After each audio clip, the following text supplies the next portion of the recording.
Hey everybody, Jordan here with Farm Builder, and thought we'd make a video today about a problem that a lot of people are having, particularly on the East Coast. Those of you in the West, I know this is an every year thing, but here in the East is a drought. We've had a very dry year here in Virginia, which is unusual for us. It does happen maybe once every 10 years that we have a year with 50% less rainfall than we normally have. A few years ago it was 100% more, and this year we're having the exact opposite of 50% less. And so the question arises, what do you do with your cow herds or your herbivore herds when you get into a bad drought? So something more than just the occasional dry spell and some thunderstorms come in, but you're in an extended dry period where the grass has basically stopped growing, and you either can start feeding hay or make some kind of adjustment. So we'll just kind of walk through the process of the considerations that you need to take, the items that you need to consider, and what we've done here on our farm. So we manage about 100 acres of grass here. Normally we run about 70 large cull cows, like you can see behind me here, and whatever calves that they have. But this year we had a dry spring from a dry winter. We had a cold snap in April, which really hurt grass growth, knocked a lot of guys' hay crops down by 40–50%, leading right into this very dry summer that we've had. So we started to see the signs even like 2 months ago that we're getting into a extended dry period and adjustments need to be made. And what you can look at is, okay, you need to know what is your cost, for each animal here to graze grass on the farm. And so, let's say that that's 50 cents a day is your grass cost. What's your cost going to be if you have to start feeding hay? Probably going to be in like the $2 to $3 a day cost if you're looking at a round bale, costing around, say $60, and you can feed 30 cows, off of one big 4x5 round bale per day. And you then have to look at, all right, can we carry the cost of feeding hay for an extended period of time, or is there another adjustment that we can make with the herd itself? It's always cheaper to graze grass and have beef in the freezer than to be feeding a bunch of hay, particularly when you're moving into a drought, because hay costs just start going up. Everyone starts holding on to their hay, and even in an area like where we are in Virginia, where hay is relatively cheap, you can get a good round bale, 4x5 round bale of grass for like $60. I know in some places it's in the hundreds of dollars. So you got to establish what's that cost. All right, and then you can put that over your herd and start making some decisions of what you can do. So either you're going to feed hay or you're going to have to reduce your herd down. And there's a couple ways that you can reduce the herd. If you are a direct to retail farm, kind of like what we are, you can look at what animals are ready to go to processing. Maybe they can go a little bit early. Maybe you can work with your processor. I know for the last 3 years, processing has been very difficult to get dates, but that's actually starting to change. We've had one of our processors this year reach out and say, hey, we've got open dates, here short term, would you be interested in filling them? And others are starting to shorten up their scheduling chain. So you could move some of your finished animals to processing early and get them in cold storage. The other thing that you can do is look at what are the bottom animals of a herd, and this applies more for a conventional producer, that in a drought condition, if you're going to bring the herd down, you always get rid of the bottom percentage of your herd, whether it's the bottom 10%, 20%, 50%, depending on how bad your drought gets. Move those animals off, to the stock sale if you're a conventional producer, or if you're that direct to retail, you tend to take it from the top half first. What are the ones that can go to the processor now? What are the ones that need some more time to finish? And maybe get rid of some that are on the bottom to keep your grass going.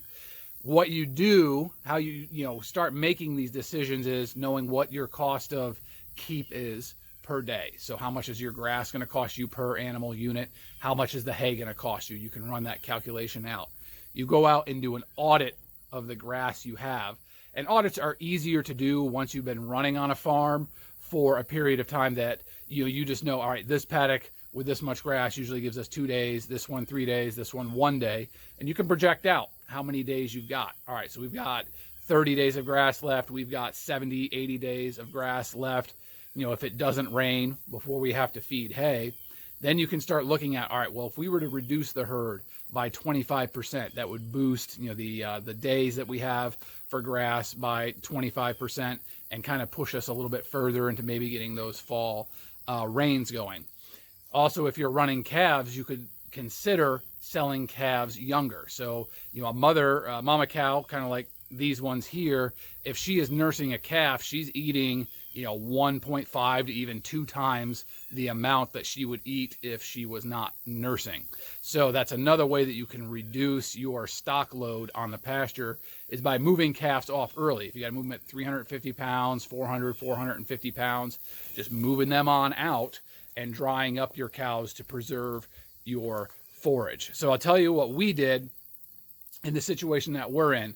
Dry winter, dry spring, cold snap in the spring, not a lot of rain. We had 1 4-inch rainstorm like 6 weeks ago, which definitely helped.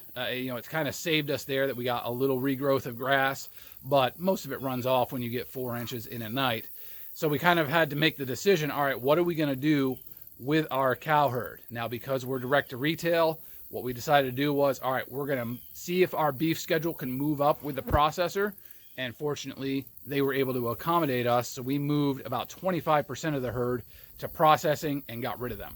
The other thing we did was we weaned off any calf that was over about 300 pounds or 325 pounds, especially with a Cull cow program like we run. We like to wean them a little bit early so the mom doesn't lose a lot of condition. So we weaned off a trailer load of calves and sent them up to the stock sale, which cuts our our stocking load down. And so the combination of those two things definitely helped. It cut down the amount of forage that the herd was eating by about 30%. So that adds, you know, another 30% to the days that we have available for the cows, and also pushes us closer to our fall beef harvest schedule. That, you know, as we move further into the fall, we have regularly scheduled processing come up. So we're going to move another 9 and another 9 and slowly draw down this herd. So even if it doesn't rain moving into the fall, we're drawing that herd down anyway, which is going to extend the amount of grass we have left. Now, a couple things when you're in these paddocks that, you know, some farmers, what they'll do, or, you know, I should say ranchers, cattle ranchers, what they'll do is keep the herd in one paddock in a drought and feed hay there to preserve their grass. Others will keep them rotating around and maybe feed hay, you know, in paddocks as you go along. And then others will just keep grazing until everything's gone and then switch completely to feeding hay. What I like to do is kind of a combination of the continuing to graze. So right now we're continuing to move through the grass that we have, but making sure that we are leaving grass behind to keep the soil shaded. We don't want a bunch of exposed soil just baking in the sun that will run any potential rain off. So we're keeping a normal grazing routine until we start running out of grass. Then we'll start supplementing in hay. So maybe we'll do a 3-day paddock, let them graze it for 2 days, then give them hay on the 3rd day so they can self-supplement the grass and the hay.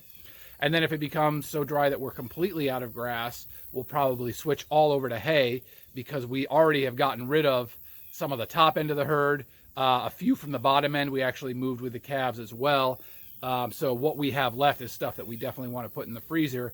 That's when it starts justifying switching the whole herd to hay and just waiting for those rains to come to get our grasses back. So dealing with drought, it's something that is typical for some ranches, you know, especially in the Midwest and in the West. On the East Coast, it's not as much of a thing. This year it is, and it's important as a producer to be in front of what's going on and be proactive in what you're going to do for your forage and your herd, rather than behind, where the last day you run out of grass and then you're like, uh-oh, what am I going to do? Am I going to start burning the winter hay, or am I going to liquidate the herd? You don't want to be in that position where you're forced to do something. You want to have those choices laid out in front of you and proactively decide what is the best thing to do for your forage, for your herd, for your freezer inventory, and for the bottom line of your profitability in your business. So that's what we're doing here in Virginia in our drought conditions. Let me know in the comments what you're doing if you are in the drought area. And if you're not, hey, awesome. Hope you're having a great year of forage and grazing. Talk to you next time. Take care.